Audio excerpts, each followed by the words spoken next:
Assalamualaikum warahmatullahi wabarakatuh. Waalaikumsalam warahmatullahi wabarakatuh. Selamat malam untuk teman-teman semuanya. Perkenalkan, sebelumnya nama saya Rianto Agustino. Saya merupakan mahasiswa dari Universitas Pelita Bangsa. Di sini saya sedang menjalankan tugas untuk mengetahui bagaimana pandangan masyarakat mengenai pemasaran secara Islami. Sebelumnya, boleh memperkenalkan diri, ada rekan kita, Mas Bagas. Silahkan Mas, boleh diperkenalkan dirinya. Halo teman-teman, nama saya Bagas Anji Primanika. Sehari-hari kegiatannya bekerja dan berkuliah tentunya. Seperti itu. Langsung saja mungkin saya akan memberikan pertanyaan mengenai kira-kira pernah nggak sih mendengar istilah tentang pemasaran Islami? Kalau pernah, kira-kira apa sih menurut pandangannya Mas Bagas tentang pemasaran Islami itu? Ya, mungkin saya pernah mendengar ya istilah pemasaran ini. Yang mungkin saya pahami itu suatu pendekatan dalam memasarkan produk atau jasa yang berlandaskan pada prinsip dan ajaran Islam. Jadi tidak hanya mengejar keuntungan semata, tapi juga memperhatikan kejujuran, keadilan, dan tanggung jawab moral kepada konsumen. Hal ini sesuai dengan nilai-nilai yang diajarkan oleh Quran dan hadis. Tentunya seperti itu yang saya tahu. Oke, lalu kira-kira nih menurut Mas Bagas apa sih perbedaan Hmm. pemasaran konvensional dengan pemasaran Islami gitu? Menurut saya ya, perbedaannya itu cukup mendasar ya, Mas Danto. Untuk konvensional itu biasanya fokus ke strategi bisnis yang efektif untuk mencapai target penjualan. Meskipun kadang bisa mengabaikan aspek etika itu sendiri gitu. Sedangkan untuk pemasaran Islami, selain tetap mengutamakan efektivitas, juga itu sangat menekankan pada nilai-nilai moral dan etika yang sesuai syariat Islam. Misal nih, tidak boleh menipu gitu, tidak boleh memasukkan informasi, dan juga tidak boleh menjual produk yang haram. Mungkin seperti itu. Nah, menyinggung tadi nilai-nilai moral ya. Kira-kira Hmm. nilai-nilai apa saja yang harus diterapkan ketika kita ingin melakukan pemasaran secara Islami?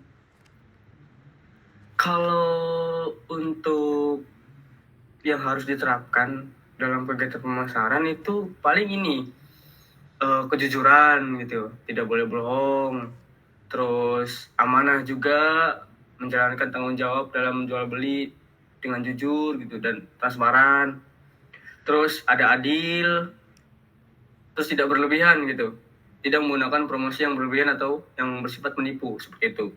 Nah yang terakhir itu adalah halal dan toyib. Produk Oke. itu yang dijual itu harus halal, tidak mengandung unsur yang haram seperti itu.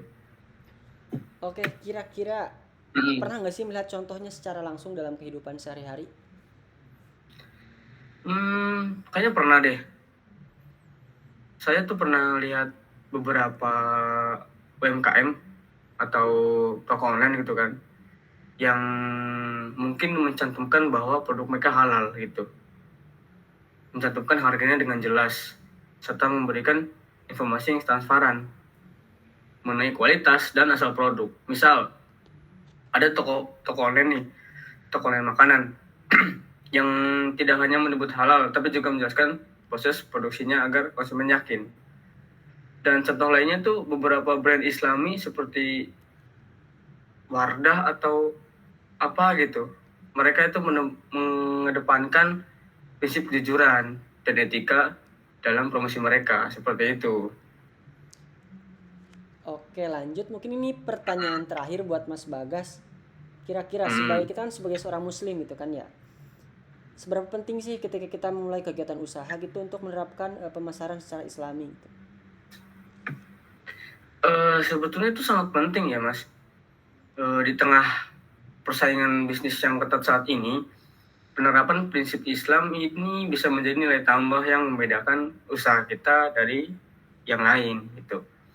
Selain itu, menerapkan prinsip Islam dapat membangun kepercayaan konsumen dan keberkahan dalam usaha. Islam itu mengajarkan bahwa keberhasilan tidak hanya diukur dari keuntungan materi, tetapi juga dari keberkahan dan manfaat yang diberikan kepada orang lain. Mungkin seperti itu. Oke, Gitu. bagus.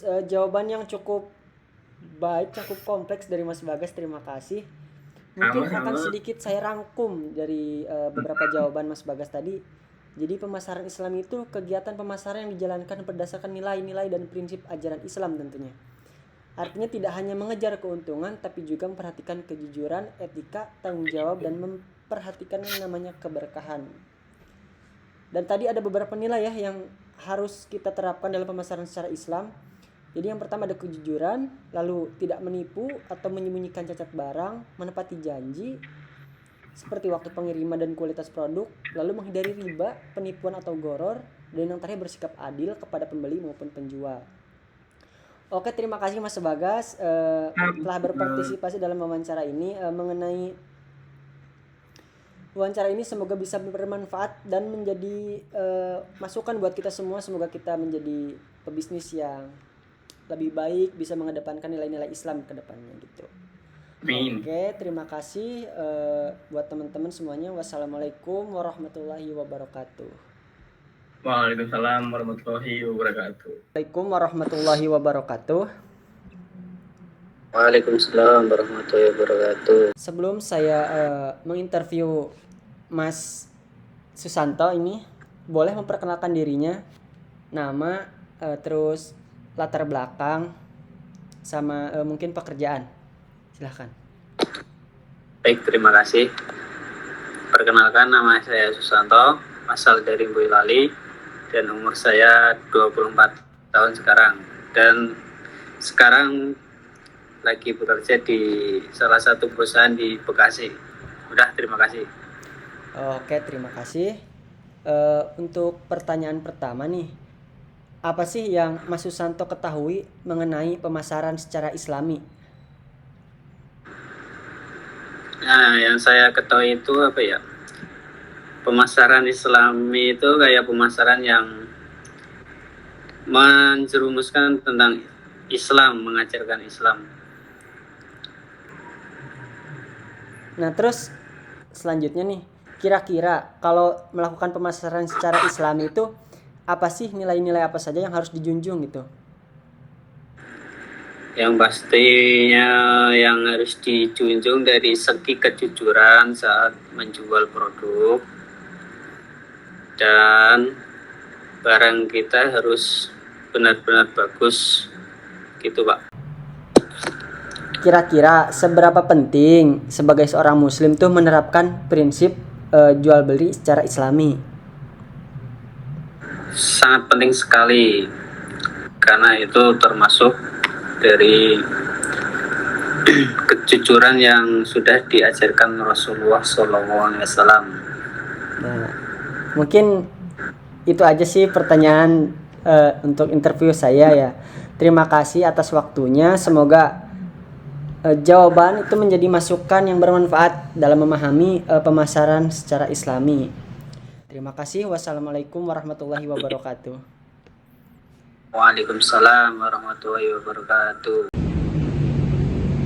Selamat malam Kak. Boleh perkenalkan namanya siapa? Ya, perkenalkan nama saya Nadia Nafisya.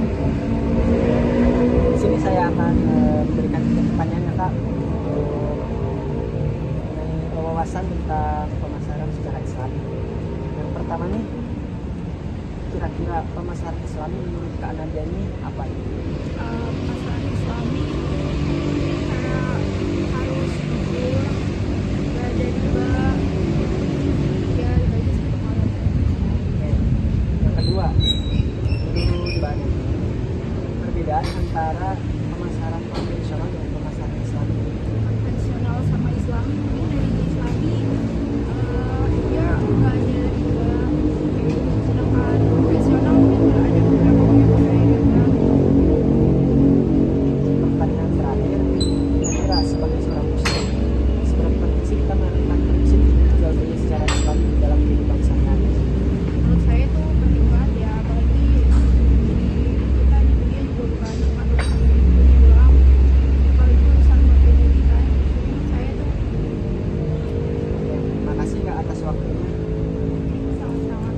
Assalamualaikum warahmatullahi wabarakatuh. Waalaikumsalam warahmatullahi wabarakatuh. Sebelum saya memberikan pertanyaan, boleh Mas Wahyu memperkenalkan dirinya, nama, umur, sama latar belakang pekerjaan. Silahkan. Ya, perkenalkan saya Wahyu. Umur saya 25. Saya owner dari toko kelontong. Nah, langsung aja ke pertanyaan ya. Untuk pertanyaan pertama, kira-kira Mas Wahyu nih pernah nggak sih mendengar istilah pemasaran secara Islami? Kalau pernah mendengar, kira-kira apa itu pemasaran Islami menurut pandangan pribadi itu? Menurut saya, pemasaran Islam itu mengutamakan kejujuran sama tidak mencurangi apa yang kita jual. Terus menghindari apa yang merugikan konsumen. Begitu. Ya.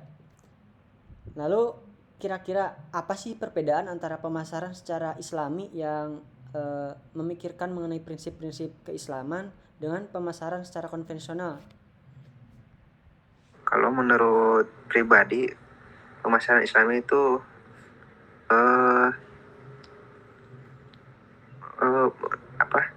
jujur dalam berdagang. Jadi tidak mengutamakan hanya untung saja. Jadi kita berjualan itu harus halal sama tidak merugikan lah. Ya. Kalau secara konvensional kan yang penting untung gitu. Lalu kira-kira apa sih nilai-nilai yang harus diterapkan ketika kita sebagai muslim ini ingin melakukan kegiatan pemasaran secara Islam gitu? Yang pastinya kita harus niat dulu, niat kita buat bekerja itu beribadah, jadi buat kitanya jadi gampang gitu. Oke. Langsung ke pertanyaan yang keempat. Kira-kira contoh pemasaran secara Islam itu pernah nggak sih melihat contohnya dalam kehidupan sehari-hari? Apalagi kan Mas Wahyu ini sebagai owner toko kelontong gitu. Pernah. Jadi kalau gimana pertanyaan tadi? Pernah melihat contoh pemasaran yang menurut Mas Wahyu ini sesuai prinsip Islam nggak gitu dalam kehidupan sehari-hari? Apalagi kan seorang owner gitu, mungkin malah sebagai pelaku gitu kan? Ya kan, kalau dalam berdagang itu kadang ada yang murni berdagang, kadang ada yang yang penting menguntungkan gitu. Gak tahu asalnya dari mana, modalnya halal atau enggak. Jadi kita harus harus teliti gitu. Yeah. Kadang pernah lihat gitu kan, kalau misal dari bank lah, ini contoh kecil aja dari bank. Jadi ada yang bank konvensional kan itu berbeda jauh sama bank syariah. Jadi tidak memikirkan riba, sebut ingat gitu. Ya, langsung ke pertanyaan terakhir Mas Wahyu ini. Kira-kira seberapa penting sebagai seorang muslim itu menerapkan prinsip-prinsip yang tadi Mas Wahyu sebutkan seperti kejujuran? Menurut saya pastinya penting sekali ya kalau buat kita mengejar dunia dan akhirat. Kalau soal pemasaran secara Islami, jadi bermanfaat buat kita sama buat orang lain lah, jadi tidak merugikan kita. Oke. Sesama kita. Iya, makasih nih atas waktunya Mas Wahyu ya. Semoga jawaban yang Mas Wahyu berikan ini bisa bermanfaat bagi banyak orang, terus bisa menjadi masukan dan bisa memahami dan mengembangkan pemasaran yang secara Islam gitu kan.